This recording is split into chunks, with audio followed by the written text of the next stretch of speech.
Good afternoon, everyone, and welcome to the Gatherings for Justice ongoing virtual town hall series, Gatekeepers of Truth.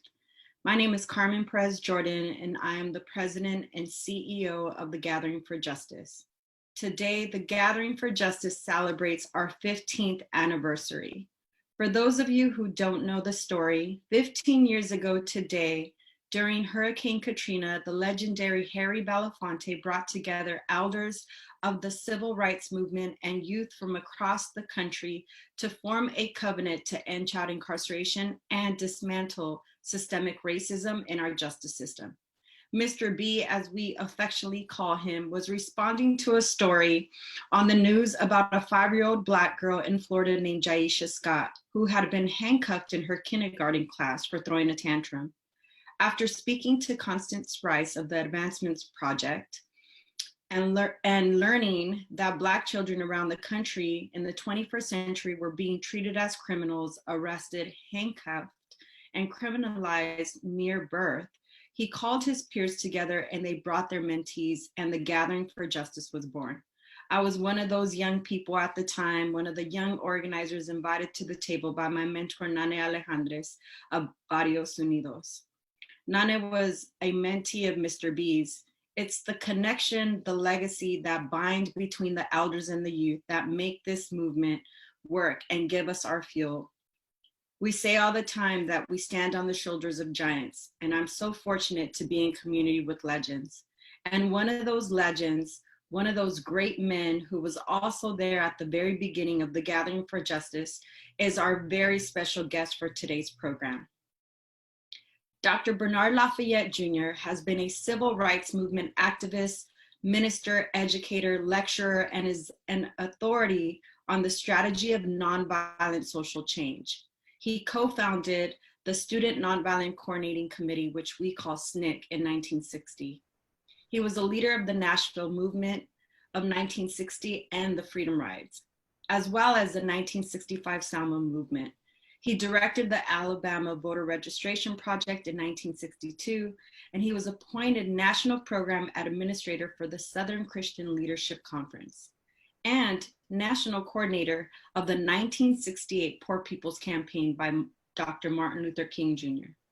In addition, in 1998, he became the director of the Center for Nonviolence and Peace Studies at the University of Rhode Island, where I actually met him many years later. In January of 2009, Dr. Lafayette accepted an appointment at Emory University in Atlanta as a distinguished senior scholar in residence at the Candler School of Theology, where he now works with their religion conflict and peace building program. His book, In Peace and Freedom, My Journey in Selma, co-authored with Catherine Lee Johnson, was published in 2013. Dr. Lafayette is also the chair of the National Board of the National Christian Leadership Conference, SCLC. And so I want to thank you, Dr. Bernard Lafayette, for joining us for today's conversation. I am so excited to be again in community with you. I had been in space with you many times in the early years of the Gathering. And so welcome. So just, thank you again. For those who probably are not aware of SNEG, can you explain to us what SNEG was and why it was important to establish SNEG?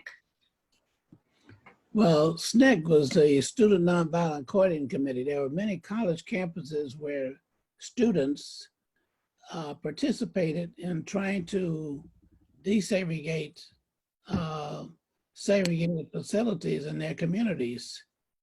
Now, it was a unique situation where the lunch counters in these department stores provided lunch for those customers, and the people of color could work in the kitchen. They could go to, as customers, to the lunch counters, and they could purchase food, but only to carry out. Wow. They were prohibited from sitting on the lunch counter stools and eating the lunch. So they made it very clear that the customers were allowed to buy at all the other counters and that sort of thing. And they could purchase all through the store.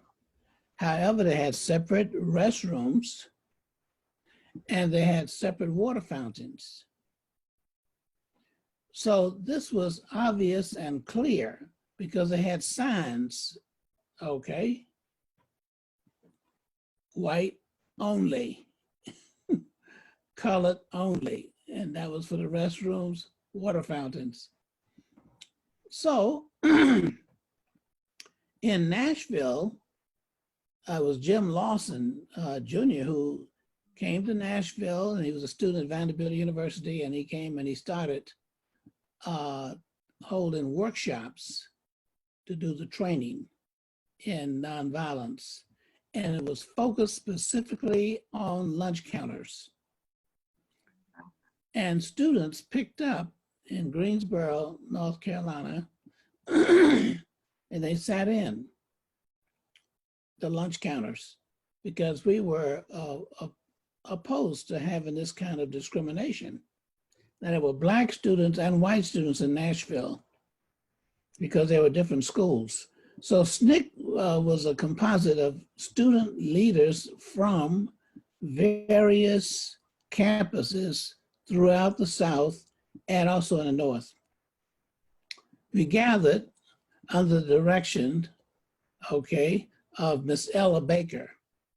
So Ella Baker was on the staff of the Southern Christian Leadership Conference, of which Martin Luther King was the president.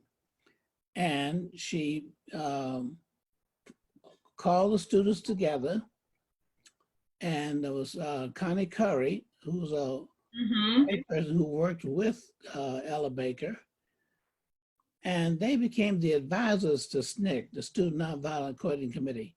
Now, Marion Barry from Nashville at Fisk University was the first chairman of SNCC.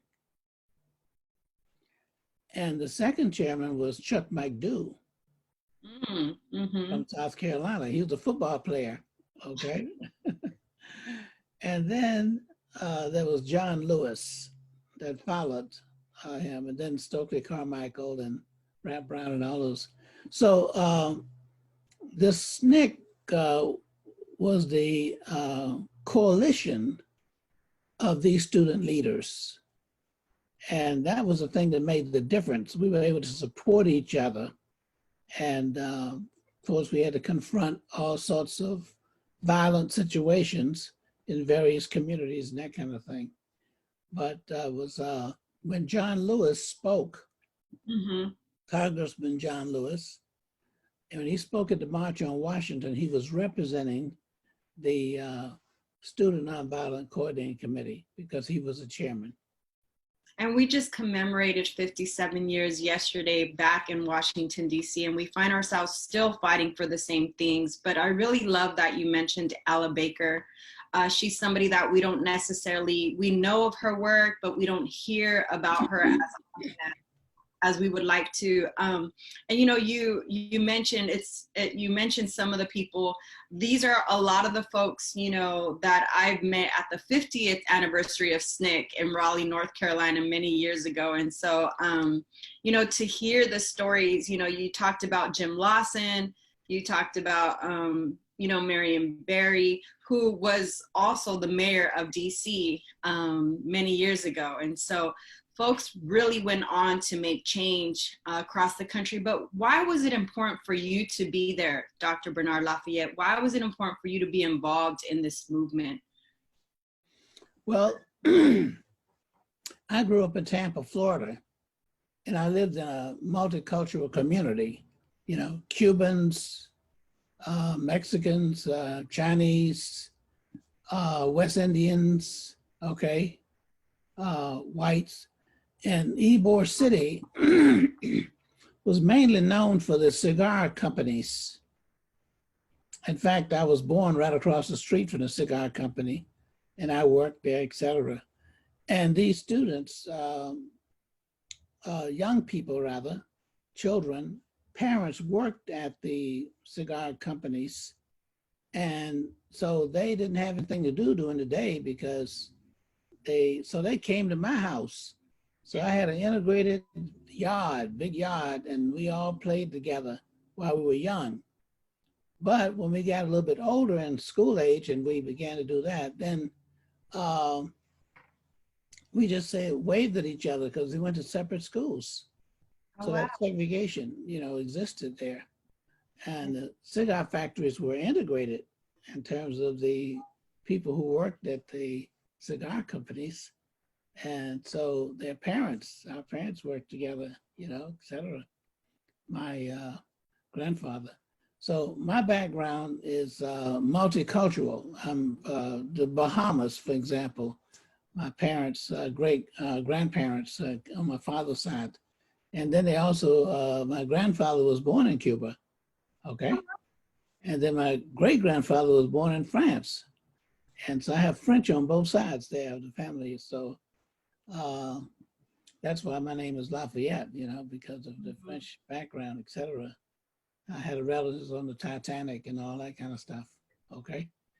Wow. But I had an experience with my grandmother at age 7. We were getting on the streetcar, and in those days you had to get on the trolley car, as the people call it, and you had to put your money in the front, and then you had to get off, okay? And then walk on the side of the streetcar and enter through the back door. And sometimes the driver would take off after you give your money and you were walking. So my grandmother and I were at this situation where I used to travel with her all the time, my grandmother. They used to say I used to just hang onto her dress tail. So I know all about older women, okay, black women. So we were running and she tripped and fell. I had hopped on the steps of the trolley already because I knew that as long as we were able to keep the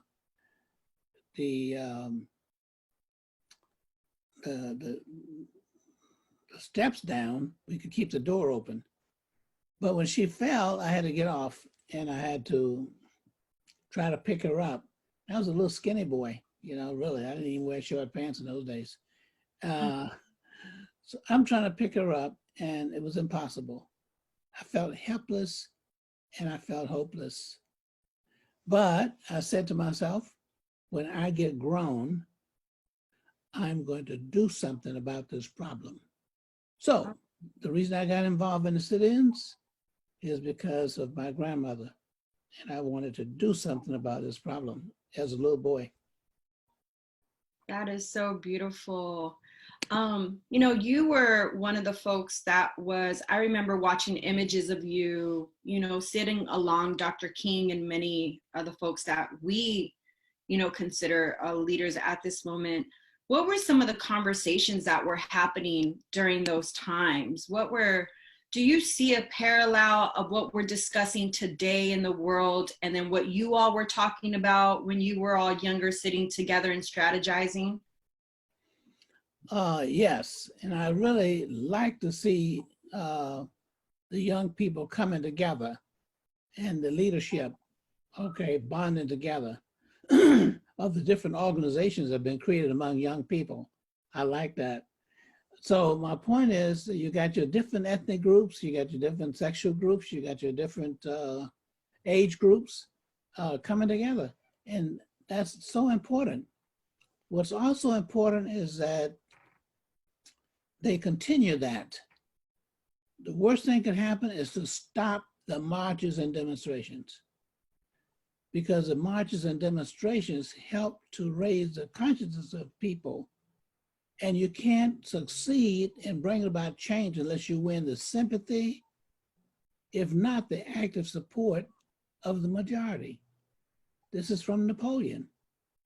And Martin Luther King always drew from many different sources. He was what you call eclectic. And he drew from the knowledge from different sources, okay? He didn't just go one direction. He was much more open and much more receptive to what was effective. And so therefore, when you see these young people coming together with the different generations and stuff like that, different ethnic groups, that gives me hope that things are going to continue. From the 1963 March on Washington, we're still marching on Washington and wherever else, you need to go. It's a difficult period because of the infectious disease and stuff like that that's going on, et cetera. Definitely. I mean, it's not just catching a cold. Right. People are dying, okay, with this invisible enemy we have. And we have to make common sense. We must wear our masks, we must do those kind of things, because if we don't last, okay, then the movement can't continue. Right. So wear your mask so you can last, all right? Yeah, so anyway, the thing I'd like to see happen is that we have trained marshals on our marches, because that can help to prevent people from attacking our demonstrators and stuff like that. Little known, but during the Selma March, there's a photograph you can see in some of the museums with a black fella carrying an American flag, and he has a black tam on his head, okay? And he's right in front of Mrs. King and also Dr. King and Abernathy and the rest of them. And he's marching into Montgomery, Alabama. That picture is in a museum in Atlanta and other places. I think it's in Washington, I believe. So that fellow name is Lamar McCoy. Wow. He's a vice lord leader from Chicago's West Side. Because I was up in Chicago training the gang members to be marshals. And it would be obvious because they already, some of them had their teeth knocked out, some had been shot. And so they were protecting the marchers. They felt comfortable with that. So the marshals on the Selma March, some of them were vice lords from Chicago, West Side. So my point is there are roles for different people and different groups. The labor union people, for example, were, marshals on some of these marches and that kind of thing, et cetera. I'd like to see that. That's one of the areas that I think is very important to protect us. I'm glad we had a very peaceful march, yesterday and that kind of thing. So that was important. But I feel that with the determination that I see now and the continuation, we are going to succeed. Now, one of the other things that I see that gives me full confidence is the fact that you have women leaders now stepping forward. They've already been there, but now they're stepping forward. And you see, when you got your women leaders there, that's going to make all the difference in the world. Okay? Yeah. Yeah, well, I just want to share with you, it's so powerful that you say that, marching brings a different level of visibility, right, to a movement. And I think oftentimes the question is like, why are we still marching?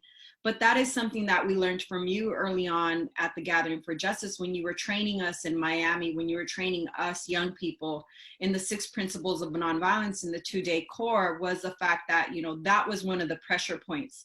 And I want to hear from you, what was the goal of SNEG at the time? What were you all trying to accomplish? And also, I want to just kind of hear how the 6 principles evolved. How was it that those principles that principle number 1, and this is really what grounded the Gathering for Justice. It's what you and Jonathan Lewis did for the Gathering, was to ground the Gathering in the application of nonviolence. And so we use that in all our organizing and all our programming and our staff check-ins. Our young people are really well versed in, applying the 6 principles of nonviolence, not only to the work that we're doing, but also to our lives, right? We talk about nonviolence is not passive, right? We also talk about, you know, I think one of the most visible applications of nonviolence was principle number 3, when some of us, Tamika, myself, and Linda Sarsour, organized the Women's March on Washington, and we didn't make it about Trump, because for us, principle number 3 talks about attack forces of evil, not people doing evil, right? So we created entry points for people to get involved. But I just want to hear from you, Doctor, is what was the goal of SNCC at the time? What were you all trying to accomplish? There are so many injustices happening at the time. And when I sit with Mr. Belafonte, he always talks about that what you all set forward was actually achieved. Yes. What we wanted to do was several things. One is we wanted to give people the idea that they didn't have to wait until the up and ups decide to change. They could participate in bringing about the change. There's a role that people can play, ordinary people. They didn't just have to pray and hope that the leaders would do something different. No, they could be part of the change that they wanted to see. And one of the things they had to change was themselves. They had to know that they had the opportunity to create a power base. And see, power was very important. Most people think about power and they think about abuse. That's right. No, you don't have to have abusive power.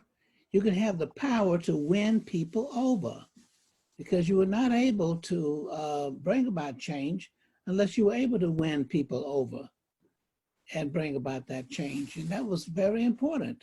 So you don't go around and condemn people if you want them to change. You have to show them what actions must be taken. So as a result of showing that action, you create power and you create more people participating. Now, another area that's very important is the media. You've got to be able to get it across to the media so the media could get it across to the public. That's and right. Be able to communicate exactly what you're doing and why you're doing it. The thing we were trained by Jim Lawson is you take one issue. You don't have to go through your whole life taking one issue at a time, but you take an issue that's affecting a larger number of people, and then you work on focusing on bringing about that change. One of the things when I talk about power, Martin Luther King gave us the example right there in Montgomery.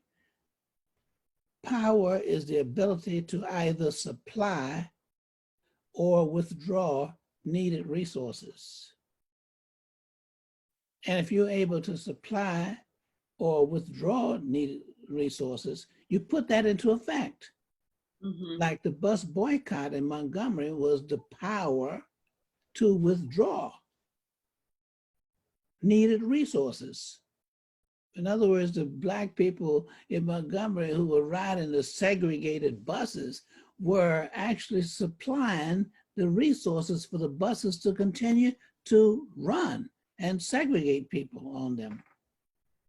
So by withdrawing the power, then you were able to get some negotiations and people began to change, you know, their perspective of people, et cetera. Now here's the irony, you know about the freedom rides, right? Okay, on the freedom rides, when they got to Montgomery, you know, we got beaten up and all that kind of stuff, you know, et cetera. And I want to talk about Selma because I want to talk about Mr. Harry Belafonte, okay? Yes, that was one of my next questions, but yes, let's go. Here's the freedom rides. Freedom rides coming, segregated buses coming all the way from Virginia, wherever, okay? Blacks had to sit on the back of the bus. Whites had to sit on the front, okay? As they board the bus. whites that were not free. That's the mistake we make. Whites were not free. Those little white boys used to try to run to the back of the bus because they saw that long seat back there in the back of the bus. They wanted to get on that long back seat. My confession is when I was a college student and I had to ride the bus, I used to take my time and walk all the way to the back because that's where I was going to take my nap as we drove, okay, down to Florida, okay? I had a couch back there, all right? Put my books and things, you know, and stuff, packages, and stretch out. I had a little bed back in the back of the bus for Black only. White folks couldn't come back there, okay? Now, the other irony is this. When we on the Freedom Rides got to the bus station, in fact, anybody who was riding, you know, to Montgomery or wherever, they had to sit on the back of the Greyhound bus and, you know, whites in the front. But guess what? The local people who were coming to the bus station, they used to come on a local bus integrated in the heart of Alabama, Montgomery, Alabama, okay? The local buses were desegregated in 1961. So now what about this, you know, and you're in deep South now. Right, okay? right. And you can sit anywhere you want to on a local bus. So my point is there were a lot of contradictory kind of practices that existed, all right? And okay, Mobile, Alabama, it was desegregated, for Montgomery. Then you had Shreveport, I think Louisiana. I think they had that desegregated.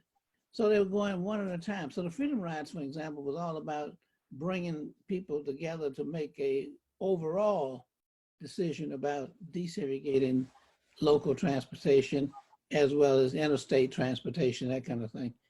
Okay. And so, how was that decided? How was it decided that you all would have Freedom Rides and target the transit system? Well, this was the Congress of Racial Equality, and they had also had earlier Freedom Rides and that kind of thing, et cetera. And when they decided, that was James Farmer of CORE and the other CORE people.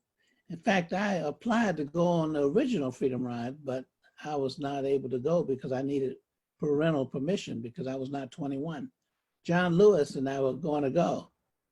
Right. But we decided, when I tried to get parental permission, my father, okay, said that I called him because I didn't get any answer back when I sent in my papers. And he said, I said, did you receive these papers I sent you not too long ago? He said, yes, I did. And I said, well, could you go ahead and sign and send them back right away, special delivery, so I can get them? And he said, do you think I didn't read the papers? And I was saying to myself, I was hoping you wouldn't read it, just sign it. You know, I was the only one from my family going to college. And I thought maybe he might think it was some kind of, you know, Paper. application dealing with paper, you know, college. So he said, I am not going to sign your death warrant. Oh, wow. Yeah. So I didn't get permission. So the only way I got on the Freedom Ride was when the Freedom Ride stopped by CORE because of the violence in Anniston, Alabama and Birmingham. And so those of us in Nashville decided to go ahead and continue the Freedom Rides. And that's how I got involved in the Freedom Rides. And so John Lewis happened to have been off the Freedom Rides when the bus was burned in Anniston, Alabama, and beaten up, and people were beaten up in Birmingham. He'd gone to get an interview because he'd applied to go abroad for something like the Peace Corps or that, but it was sponsored by the Quakers, the Service Committee. And so he was gonna, do that. And that's why he wasn't on the Freedom Rides when the bus was burned and all that. But that was temporarily. He was gonna rejoin.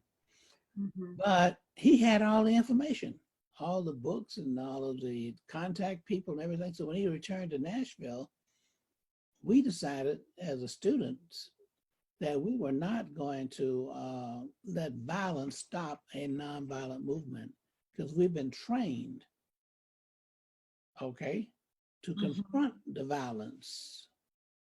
And when we were confronted with violence, we knew how to respond. We'd already had that experience in the sit-ins.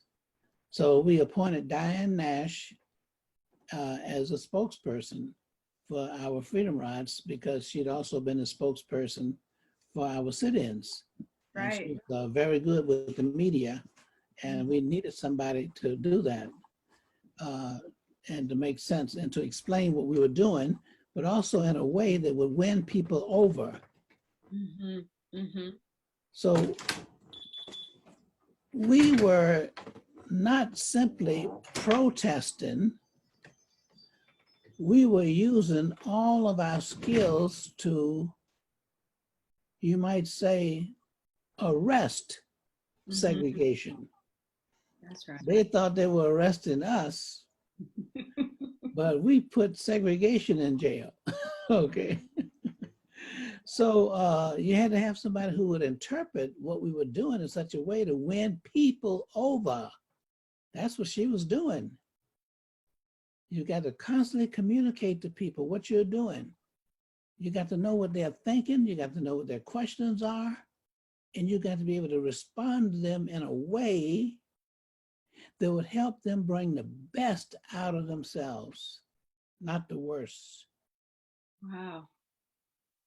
That is some powerful knowledge right there. You know, everything that you're sharing with us today, I know that a lot of my young people are sharing on a chat. This is such a powerful conversation, and it's just a reminder why we need to plug into you all who have done this work before, because we are on the front lines every single day fighting injustice, but there's some of the strategies that you all use that could be applied and are being applied today, but just to have the background is so important. And you shared earlier that you were gonna share with all of us your first encounter with Mr. Belafonte, or the time that you spent with him. So how was that? Well, it's hard for me to really share with you how powerful Mr. Harry Belafonte was in terms of the change that we experienced and the support that we got in the movement. That was incredible. I mean, he used his resources to help bring about that change. He used it in several ways. Number one, on a personal level, he put up his own money. That's right. He helped get Martin Luther King out of jail and help, do some things. The Student Nonviolent Coordinating Committee. Oh no, we wouldn't been able to, as students, we didn't have any resources to go one place to another, but he was always there, and he made it possible for us to accomplish our goals. And now that was in several ways. One was in terms of resources, but the most important resource that, and I don't know if he agrees with me or not, but it's true, his own talents and skills, okay? Not just as a businessman, but as an entertainer. He was able to do two things. One, his own constituency, audience who loved to hear his music, and it was great. And music within itself helped to change the soul of people. His singing made a difference. He empowered us to appreciate the role of music in the movement. Okay? Yes. And all those other entertainers. Okay. He was able to rally and mobilize those entertainers like Right. nobody else had ever done before. Mm-hmm. I mean, I can tell you some very specific things, okay? Like Sammy Davis Jr., okay? Mm-hmm. Yes, he actually put up his own money to get him to come do things, and he had to cancel a concert or something like that. Harry Belafonte said, well, I'll pay for what you would have gotten if you had to cancel it. So he gave us the inspiration that we needed with his talent and his music, but also with his organizing skills. Mm-hmm. Oh, he was able to get those entertainers all over the place. Now, the irony of the situation is this. The white people love to hear the music of Black folk. Right. And they were invited to concerts that were only for white folks in many cases.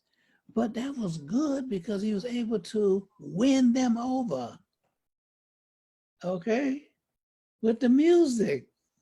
If you love the music of Black folks, then that means you can't be hating Black folks and loving, the music, okay?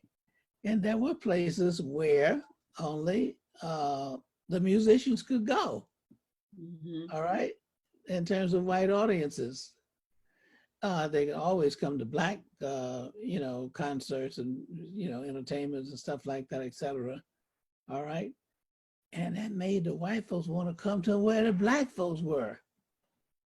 Wow. So music was an integrating force that existed. Of course, the entertainers was the only one that could go everywhere. They go to the Black concerts, the white concerts, and the whatever concert, okay? Yeah, they were welcome there as entertainers, okay? And that's one of the conversations that he and I talk about, as Mr. Belafonte says, meet people where they're at and champion them to our cause.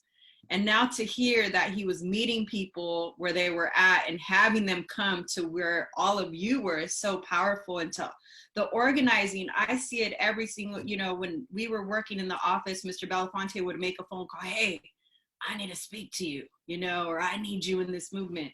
And you're right, Mr. B he's an organizer, but he, you talk about music. He also shares stories about his mentor, Paul Robeson, who said, artists are the gatekeepers of truth. Their civilization's radical voice. And this is what this town hall is named after, Gatekeepers of Truth. But I know one of your favorite songs. I know that there are freedom singers that were part of the movement as well. I know Rutha Mae Harris, Bernice Johnson, Cordell Reagan, Charles Neblett, who I actually know his child. I know his son, who's a good friend of mine who now lives in Los Angeles. But what was your favorite song at the time? Because I know what it is, but I want you to share with all our audience one of your favorite songs and why it was so important to have music and joy and singers part of this movement. You must be talking about Buses Are Coming. Yeah, that's right. That's one of my favorites. But Martin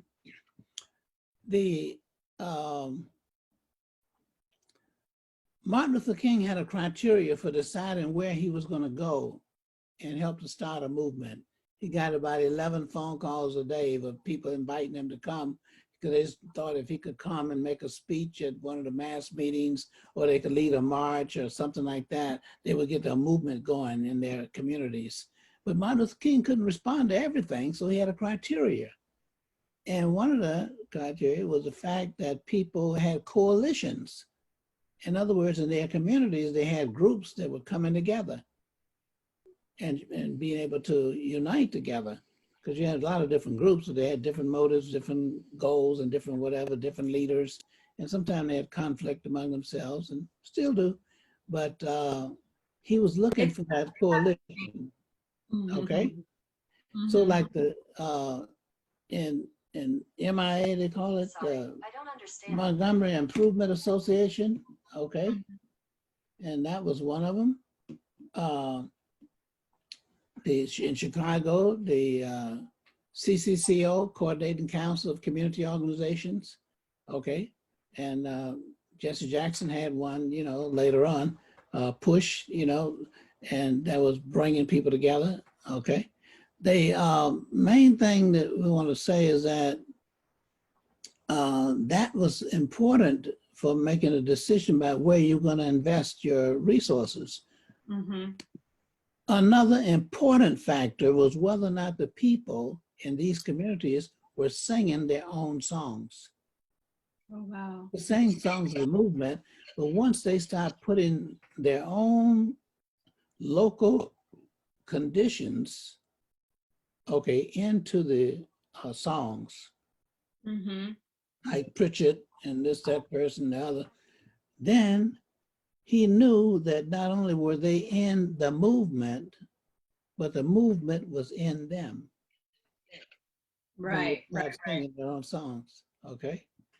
Like one of the things that, well, like you mentioned, the SNEG Freedom Singers, they made their first debut in Chicago in our effort to raise money to try to get Chuck McDew out of jail and Bob Zellner. They'd gone down to visit Dion Diamond in Louisiana. And in Louisiana, they had the bail was $10,000 cash. Right, right. Which was a lot of money back then as well. Right, $100,000 at least, okay. Mm-hmm. That's when I was down in Atlanta trying to get an assignment for a voter registration project director. And James Foreman told me that what we needed to do was to get Dion Diamond out of jail. And the people in Detroit was gonna raise money and had a mass meeting.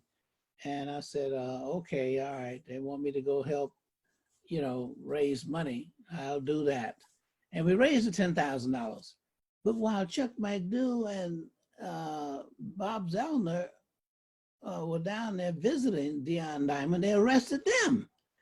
And you know what they charged them with? What did they charge him with? Dion Diamond was trying to get people registered to vote, Black people in Louisiana. They charged him with conspiracy to overthrow the state of Louisiana. One person now, a conspiracy, okay. So when Chuck McDew and Bob Zellner went down, they arrested them and charged him with the same thing. So now he has $30,000, okay. So we decided to go ahead and have another mass meeting and raise some money in Chicago at McCormick Place, Area Crown Theater, okay? And it was actually Harry Belafonte who raised the money and got them organized and sent them down. And that was their first debut, you know, in terms of large audience, the Freedom Singers, okay? Mm-hmm. And that's the kind of thing he did in terms of supporting SNEG, wherever there was a need to bring people. So he really motivated and pushed those Freedom Singers, and he's the one that gave them that inspiration. And they are still in existence. Yes. Yes, they are. Chuck Neblett and all of them. Yeah. So the point I'm making is that the role that Harry Belafonte played was to bring together the jazz people, the spiritual people, the rock and roll and all that. He was able to bring them all together. So uniting your musical community. He played many different things and just ordinarily. He didn't try to get credit for it or whatever, et cetera. He just did that and very quietly. Now, one of the things I want to say about the Selma March was that he organized that big concert the night before we marched into Montgomery on the Selma March. Yes, mm-hmm. I remember Sammy Davis Jr. and all of them, et cetera. He and Harry Jackson, he just was able to bring all of them together. They had to play a role. Mm-hmm. So who else would have thought of having a concert before you have a mass protest into, Montgomery. And guess what? The place was packed out. A lot of folks came because of all those artists were there. And they wanted to see those artists in person. They'd heard about them on the radio, okay, yeah. And in those days, some people saw them on TV. But all those people were there supporting the voter registration movement. Wow. Wow. Okay, this is our greatest source we could get. And these people were singing all kinds of songs, as I was saying, you know? So all the music community came together. And that's when it helped to bring a lot of other people together. And that was very important. Now, the stage, we had to build a stage for those people because you couldn't have, and guess what that stage was built out of? What? Boxes that you put caskets in. Oh my God. The funeral home provided the stage. Wow. Okay. Yes. And that's what they were built out of.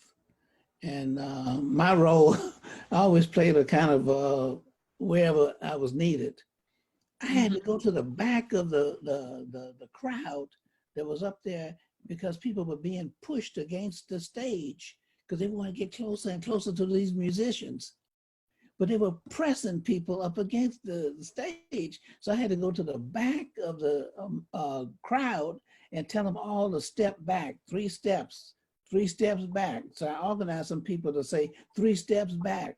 So they started chanting 3 steps back. Then I went around the other side and did the same thing because other people were being pressed against there. So my role was kind of around, about there and helping to see wherever I was needed. That's where I was. That's why a lot of people didn't see me. Okay. I was on the front line of the Selma March one time. And I was up there to tell them to slow down because they were going too fast for the people behind us. I was taking up the rear. We have some great warriors and great champions of change that also do a lot of that back, behind the scenes work. And you need everybody. There's a lane for everyone in this movement. And I love how you talked about Mr. Belafonte really took on the role of organizing the music industry to show up and to also donate. And we're really grateful for the support we receive from a lot of, folks that are in the music industry as well, Mr. Belafonte himself. And, what I do see the difference between Mr. B and maybe some of these folks is that they start their own organizations. And so they come on to support initially, and then ultimately they start their own organization. And so I'm hoping we have a Harry Belafonte soon in this movement that we're working towards. But my last question for you, this has been such a wonderful conversation, and I really appreciate the time you've given me and our team, as well as the whole audience that is watching, is, what does nonviolence mean to you as somebody who is not only a practitioner, but the teacher of nonviolence, who has really helped us ground our organizing in an ideology that is bigger than us. But just want to hear from you some last words and what nonviolence means to you. Well, my greatest example would be Martin Luther King here, in the United States. And I know he drew from sources abroad like Mahatma Gandhi, and also theologians like Thoreau and others he drew from to learn how to put into action.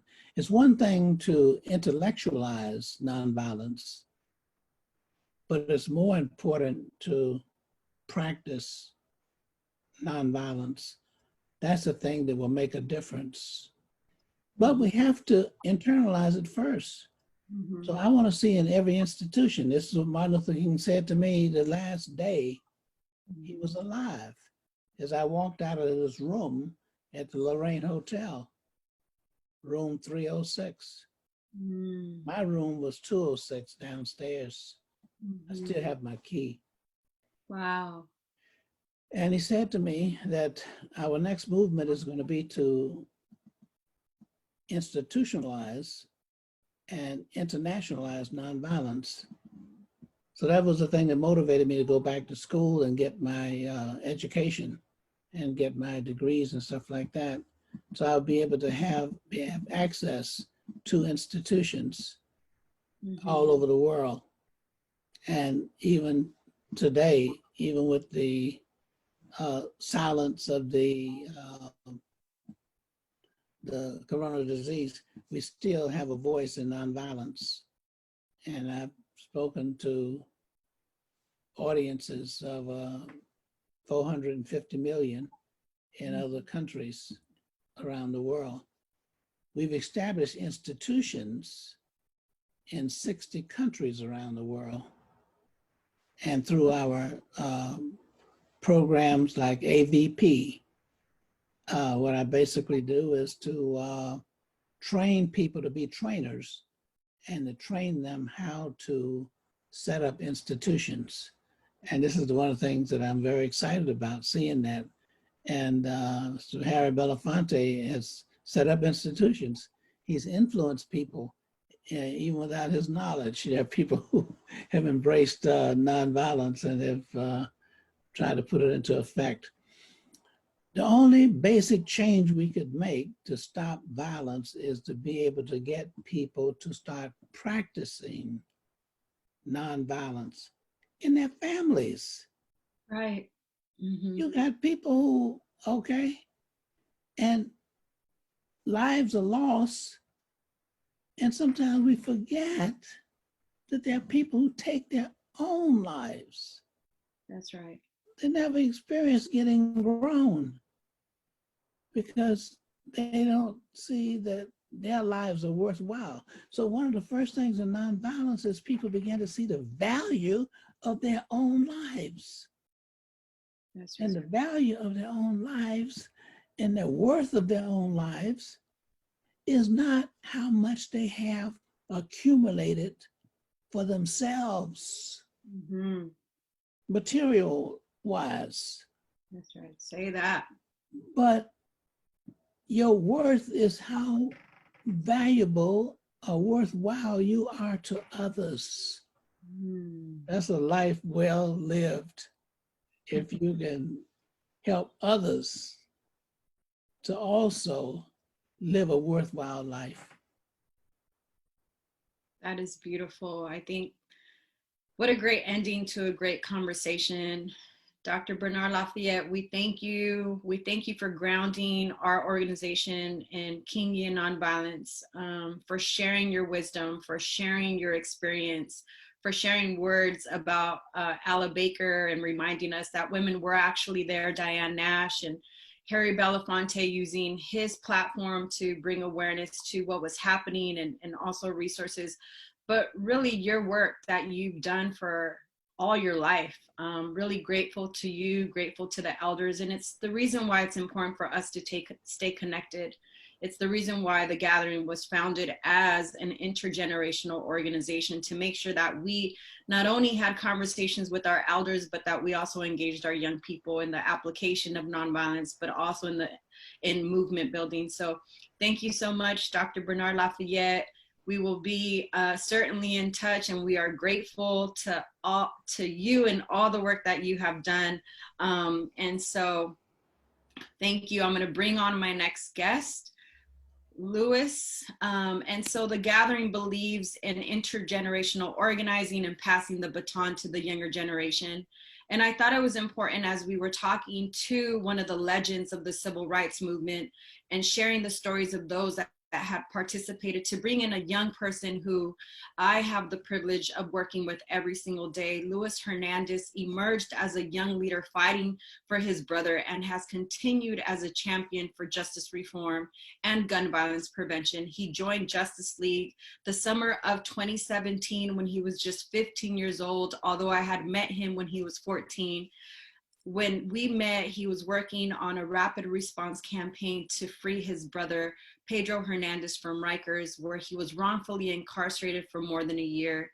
Immediately, Lewis was impressive, even with such a raw environment, sitting in a room with dozens of seasoned organizers, activists, and elected officials. Lewis expressed his pain while understanding systemic injustice that surrounded his brother's situation. 48 hours after we met, Lewis and his mother, Jessica Perez, who I call my sister in the movement, Pedro was back home with them. Lewis quickly became a leader of Justice League NYC. His intelligence, compassion, enthusiasm, and spirit of generosity brought us to hire him, and he currently serves as a youth leadership and engagement coordinator. Lewis has also led the hashtag Enough Walkouts with the Women's March Youth Empower and co-founded a nationally recognized youth-led organization, Youth Over Guns, where he serves currently not just working for the gathering, but also working with Youth Over Guns as their executive director. So welcome, Lewis. It's so good to have you. Do we have you on, Lewis? There you are. I also want to be fully transparent. Lewis is one of my mentees. You know, we often talk about young people are the future, and we believe at the Gathering for Justice that actually youth are the present and they're the greatest gift that we have. And so what we do at the Gathering is that we make sure that young people not only are at the table, but they're also part of the decision-making process. And so, Lewis, I know you heard the conversation with Dr. Bernard Lafayette. What does it mean to you to be, you know, in the presence? We had a check-in with Dr. Bernard Lafayette that you were a part of, hearing his story and what you're actually continuing. I know that in the work of the Gathering and Justice League, we continue in the tradition and the footsteps of our elders. But what does it mean for you to be in this space? Well, first, thank you so much for having me on, Carmen. It's honestly an honor and privilege to really be on this call, be on this panel with Dr. Bernard Lafayette and yourself. But not sure how I'm gonna follow that incredible discussion. I'm incredibly moved and inspired. As you know, we were out in the streets protesting yesterday, marking the 57th anniversary of the original March on Washington with the National Action Network for the Commitment March, where thousands of folks showed up. And I mean, it makes me just want to organize again. It makes me want to show up. It makes me want to leave where I'm at right now and show back up to the streets. I think the power that the generations before us have really created, but also the roles that they've paved for us. I think for me to be able to be in DC right now, for me to be able to have traveled to Washington, DC to be a part of this historic moment reminds me of a lot of what the doctor was just sharing. How young folks didn't really have the resources, and it was because of people like Mr. Harry Belafonte and because of the elders of the movement really providing the resources for them to do that work, that they were able to travel around and really show up in spaces. And so I'm incredibly grateful for the Gathering, for supporting my work as a young organizer, for really uplifting me and centering the narrative of nonviolence and really grounding the movement. I think a lot of what happens here, but also in the movement as a whole, that folks don't necessarily recognize is those intergenerational relationships. I'm wearing my Inter shirt, which is a Gathering quick plug shirt, which really defines our organization. We're grounded in intergenerational work, intercultural work, intersectional work. It's the lens in which we organize. And so for me, what it means is really that, I mean, what the principle that I align with the most is principle number 2, understanding that the beloved community is a framework for the future. And in a deeper level, I see it starting with my family, understanding that a lot of these conversations, a lot of the work that we do starts at the dinner table, having that one-to-one conversation, building that community within your household, which can transpire into your neighborhood and then transpire to streets all across the country. When we're organized, and something that the doctor said that stuck with me was, we need to sing our own songs. And what that transfers to me is like, we need to be organizing with our own people in our communities. We need to show up to the local events happening in our communities.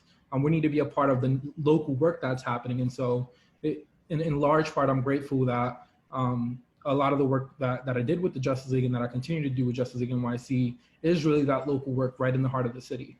When our rights and when young people are under attack and when there's a new case of police brutality, we're consistently showing up right there in our own communities, because if we're ignoring what's happening in our backyards, then how can we pay attention to what's happening in other places across the country? And so it really means that we need to stick together, but also continue to build that community so that we can expand and be able to organize in the ways in which we've seen our elders do.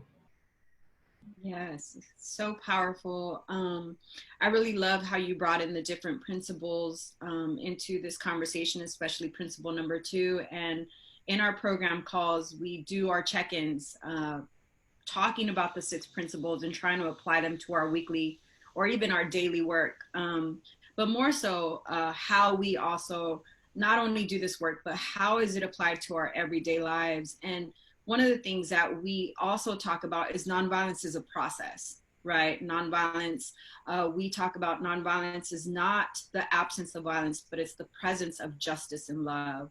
And so I just want to hear from you, Louis. What are some of the things that you're organizing? How are you using the ideology of Dr. King and Kingian Nonviolence in the work that you're doing within the gathering, but also even beyond, because you have different roles in this community. I think that's the beautiful thing about everybody on our team is the fact that we show up in different spaces, but we also bring others along, right? So we really train folks up. One of the things that, I'm not sure if the audience knows, but I am 9 months pregnant, a little bit over 9 months pregnant. And my goal has really been to train up our young people. But how is it that you apply these principles, considering, there are a lot of folks, especially when you grow up in the hood, it's really easy to go to what you know, and that's violent communication. We say things like, I'm gonna shoot you an email, or let's kill 2 birds with 1 stone instead of feed 2 birds with 1 seed, or I'm just gonna send you that email, right? We have a lot of violent language, and it's about retraining our minds, but how do you apply it? For sure. I think for me, I look at it through the lens of a cultural shift, understanding that these are things that our community uses because it's what we were taught. It's what we were raised around. Folks aren't just saying, let me shoot you an email because they want to. It's something that they heard other folks say. They heard their parents or their teachers or other folks in the community use that language. And so it's really about shifting the culture so that that isn't the norm anymore. Really understanding that for young people, specifically children who are really soaking up all the information, language, and things that they're hearing around them, it could be very different. Their experience in this world could be very different, and could be in a way in which they practice nonviolence without even knowing it, just to shifting that culture. And so to your point, a lot of the training aspect of this work is really understanding that it is a process. We're not going to go from day to night and being able to shift the way in which we speak, change the words and phrases that we use. A lot of what happens in organizing spaces, but in our community specifically, is people are reactionary, and so they react to circumstances that happen to them. Folks aren't abundantly or naturally out here violent. They're not going cursing folks out or getting in confrontations or attacking people. A lot of that stems from that reactionary experience in which, growing up in the hood, to your point, it's the norm. If someone comes at you, what people say, you came at me crazy, I'm gonna come at you crazy right back, rather than understanding that we could actually have a simple conversation if we put our differences aside, suspend that first judgment, and understand ourselves in a both interpersonal but also counterpersonal level, where I see you as a full human and you see me as a full human, understanding we could have a brave discussion if we simply follow the guidelines of these principles that we might not even know. I think a lot of it, and part of what we've discussed internally as well at the gathering, is that a lot of these principles are actually things that we practice internally, or values that we stand by as people. For me, there's a lot of values like protect women and kids. Women and kids are off the hook when we think about violence and things that are happening in our communities. Women and children should never be affected by what's happening, whether it be gun violence, whether it be fights that happen at school, at work, whatever the case may be. That's part of the value system of my community. And it's very much so connected to some of those principles in which we're both called to avoid internal violence, but also called to build a beloved community, to be courageous in spaces, to avoid judgment and violence amongst other people. And so, I think I answered the question, but in a lump sum, I think a lot of it is just understanding that it's a process and we need to do more in a deeper level without even looking at the principles, without knowing those principles, to build up values that are helpful and sustainable for our communities. And what are some of the things that you and your peers are doing in the Gathering for Justice? If you could just share some of the campaigns that you're working on and some of the programs. So, I mean, essentially, we're having a monthly town hall series that's called Our Voice, Our Power, where we bring together young people, and it's public facing a month, but we actually meet on a weekly basis with young people from around the country, in which we not only share our experience, but talk about everything that's happening, whether it be gun violence, whether it be COVID-19, whether it be the justice system. Many of these folks are directly impacted either in and out the system or have been released from detention in some way, have friends or family who are impacted by the justice system, have siblings or parents who may be currently incarcerated. And so these are people who are in the, what I call the trenches of it, like directly feeling it in their households. And so bringing them to have these conversations around what's impacting them, but also what they can do as organizers and activists to change those circumstances. And so obviously a lot of that work calls on us to practice Kingian Nonviolence, which the organization is grounded in. We're called to utilize those 6 principles as an organizing method beyond just campaign building and these conversations. And so Our Voice, Our Power has allowed us to really bring young folks from across the country together to have conversations that's eventually and already leading to organizing protest locally and around the country. Mm-hmm. We're also currently heading up a local campaign in New York that's a part of our broader campaign to end the war on children. Where we recently organized a march to end the war on children, where we set demands currently to remove police from our schools, to fund the education system that received over $600 million in budget cuts this current legislative session, as well as calling to defund the police. I think it's the larger call of the Black Lives Matter movement that we're all a part of, but specifically in New York, where I organize right now, a lot of that is specifically defunding the police because they currently have millions of dollars to operate a school safety unit. They have millions of dollars to operate these task forces within the NYPD with a larger budget of $7 billion that young folks aren't seeing. Those $7 billion could be allocated to resources and things that we need. And so that's a lot of what we're organizing and pushing right now, as well as our ongoing series of We Keep Us Safe. The We Keep Us Safe series is a lot of what centered around families and people who are directly impacted by police brutality. Really bringing folks like the Monterosa sisters, whose brother Sean Monterosa was murdered by Vallejo police, into these conversations to lead these discussions, bringing folks like Victoria Davis, who actually seen and held yesterday at the march. Her brother, Daron Smalls, was also murdered by the NYPD. And so these are the folks in these conversations around We Keep Us Safe. The march too, right? What? Jacob Servin. Yep, Jacob Servin, who was brutalized by San Joaquin County police as well. And I think all of these stories are stories that we tell throughout our series, but these are also folks who are in our organizing spaces, just like myself, really brought into these spaces, brought into these conversations around movement and organizing through a personal experience, having my brother be incarcerated for over a year, where Justice League eventually came on and led the campaign to free him, which he was freed. These are the ways in which we organize with families, very similar to families who are in my same circumstances. And so I'm both honored, but also excited about the ongoing work, because I think as I hear folks like Dr. Bernard Lafayette and the changes that they were able to make because of that consistent organizing, I'm really excited to continue to build infrastructure that allows sustainable youth organizing to happen. I want to be the next John Lewis's and Dr. Bernard Lafayette's. I want to be able to be like you, Carmen, and be able to pass the baton and help train and organize other young folks, which I'm currently doing. But I feel like as we continue to lead in this work and as we grow older, we really have that responsibility to pass on that baton, to share our resources and to share those spaces with other young people. And so it's what I do right now. A lot of my work right now as a youth leadership engagement coordinator at the Gathering is really just to allow and open doors for other young people who want to tap into this work. It shouldn't be exclusive. Go by the model that education and these resources that we have are not to keep, but to give and share with folks. And so that's really what I love to do and what I hope to continue to do. Thank you so much, Louis. I wanted people to hear your brilliance, what we get to experience every single day at the Gathering for Justice and in our Justice League team. but also let people know how they could follow us. Louis, how could they get involved in Justice League New York City, in the youth of Justice League? There are so many dynamic young people like Aaliyah Logan, Andrea Gonzalez, all the young people, Mia King, you know, Tatiana Castro, all the young people that you and Jasmine and Chris get to work with.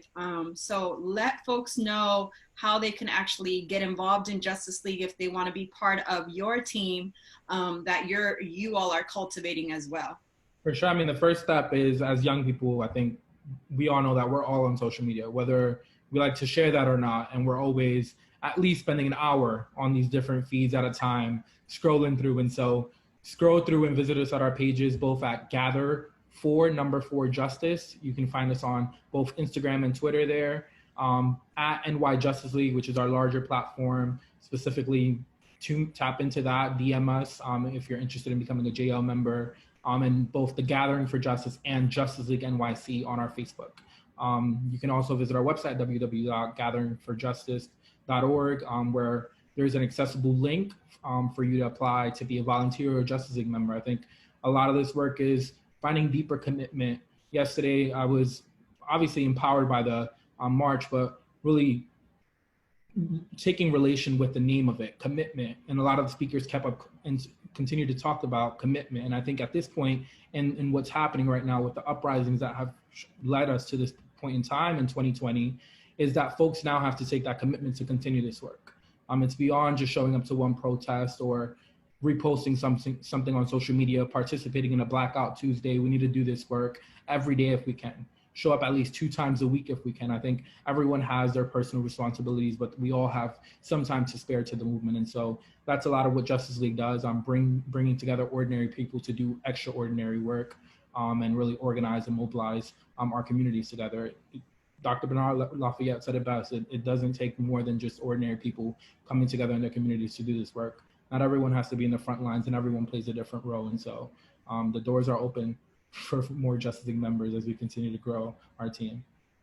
Thank you so much, Louis. And thank you to our team that is not on. You all cannot see Julianne Hoffenberg, Chris Arroyo, Jasmine Delafosse, as well as our COO, Denise Mapanda, and Jiva, as well as Cassidy Finley. These are all the folks that make today happen and make all our work happen every single day. And I think it's really important that not only do we thank our panelists that were so inspiring. Dr. Bernard Lafayette, thank you again for your wisdom and all the work that you've done over the years, and reminding us that this is a long distance run. This is not a short-term run. This is a marathon, like Nipsey Hussle says.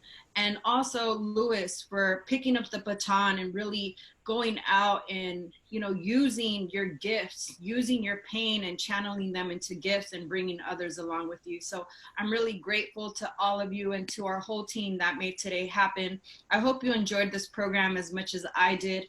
And I hope you enjoyed today's conversation and it gave you a small taste of how the Gathering for Justice has created space for all voices and cultures and generations to come to this movement and build an agenda for liberation together.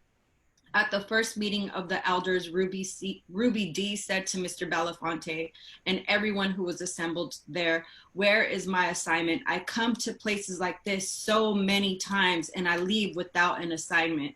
The Gathering for Justice is that assignment. We are building our beloved community with intention. I'm so proud of everything we have accomplished over the last 15 years. It's not been easy, I will remind you. This has been a hard road, but I am filled with the energy and hope when I think about the next 15 years that we will leave it in good hands and allow our young people to really lead us.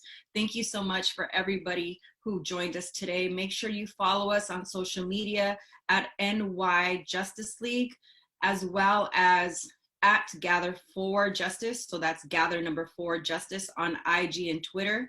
You can also visit our website, gatheringforjustice.org. And if you would like to support our work, like Dr. Bernard Lafayette said, Mr. Belafonte really supported the work of SNEG and those of the civil rights movement. And what we do is we fund us. Mr. Belafonte has grown.